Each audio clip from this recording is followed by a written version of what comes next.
बातें पते के प्यारे दर्शकों, अभिनंदन। दोस्तों, आज हम सुदामा जी के महल में भ्रमण कर रहे हैं। दोस्तों, यदि आपको ज्ञात हो तो सुदामा जी श्री कृष्ण के सखा थे। गुरुकुल में पढ़ते हुए जब गुरु माता ने इनको भुने हुए चने दिए कि जब भी आप दोनों को भूख लगेगी आप चने खा लेना। बारिश आने की वजह से कृष्ण जी दूसरे वृक्ष पर चले गए और सुदामा जी एक वृक्ष पर बैठ गए।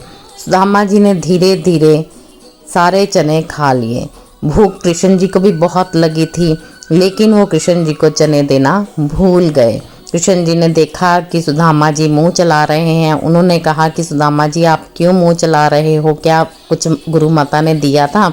तो सुदामा जी ने सोचा कि चने तो ख़त्म हो गए हैं, अब मैं कृष्ण जी को क्या दूंगा। तो उन्होंने कहा कि नहीं, गुरु माता ने कुछ नहीं दिया था। तो दोस्तों, यहाँ पे मैं ये भी बता दूं कि जो किसी का हक मारता है या फिर किसी का भरोसा तोड़ता है तो वो महापाप की श्रेणी में आता है। सो सुदामा जी ने महापाप ही किया था कृष्ण जी का भरोसा तोड़कर, इसलिए वो दरिद्र ही रहे, बहुत ज़्यादा गरीबी में रहे, बहुत ज़्यादा गरीबी देखी उन्होंने। सो एक दिन उनकी पत्नी सुशीला ने सुदामा जी से कहा कि आप दिन रात श्री कृष्ण के नाम की माला का जाप करते हैं, एक बार जाकर अपने भगवान से मिल आइए, अपने सखा से मिल आइए, उससे अपने किए की माफ़ी मांग लीजिए, वो आपको माफ़ कर देंगे। सुदामा जी अपनी गलती के कारण उनके सामने नहीं जाना चाहते थे और वो चाहते थे कि ऐसे ही मेरा जीवन बीत जाए, लेकिन उनकी पत्नी ने कहा कि हमारे बच्चे बड़े हो रहे हैं, हमें धन की आवश्यकता है, आप एक बार श्री कृष्ण से जाकर अपने दिल की बात कीजिए और अपने गुनाहों के लिए क्षमा मांगिए। तब सुदामा जी श्री कृष्ण को मिलने द्वारकाधीश गए तो उन्होंने उनके चरण धोए, उनकी पूरी सेवा की, उनको रेशमी वस्त्र पहनाए और जब वो सुदामा जी श्री कृष्ण से मिलकर वापस आए तो उन्होंने देखा कि उनकी गंदी सी मैली कुचैली कुटिया एक महल में परिवर्तित हो गई है, यानी कि श्री कृष्ण ने उनको धनवान कर दिया था। तो भगवान की शरण में जो भी प्राणी जाता है, भगवान उसके दुख दूर करके उसको सौभाग्य की प्राप्ति करवाते हैं। तो महल बहुत अच्छा बना हुआ है, इसके चारों तरफ बाग बगीचे हैं।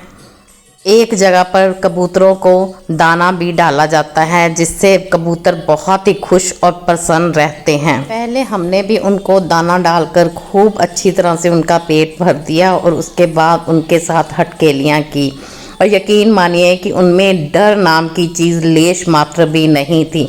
वो बहुत ही खुश और निडर नज़र आए। अब हम बात करते हैं श्री कृष्ण सुदामा की 1,84 परिक्रमा की। मान्यता है कि इसको करने से प्राणी 84 लाख योनि के चक्कर से बच जाता है।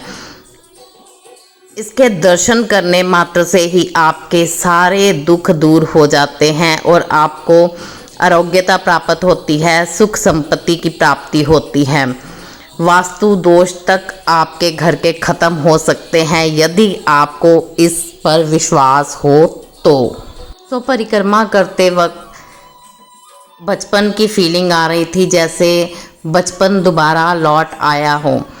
तो दोस्तों, छोटी छोटी खुशियों में ही सुख और आनंद की प्राप्ति होती है। बड़ी खुशियों के पीछे दौड़ते दौड़ते ना इंसान खुशी प्राप्त कर सकता है और ना ही सुख हासिल कर सकता है। तो आप भी छोटी छोटी खुशियों के साथ ही खुश रहिए, अपने बचपन को दोबारा से जिए और जहाँ तक हो सके धार्मिक चीज़ों का आनंद लीजिए, उनको सुनिए और उनका लाभ उठाइए, क्योंकि ये सब आपके जीवन को संवारने के लिए हैं, सुधारने के लिए हैं। ऐसी ही छोटी छोटी और बहुमूल्य जानकारियों के साथ आपके सामने प्रस्तुत होती रहूँगी।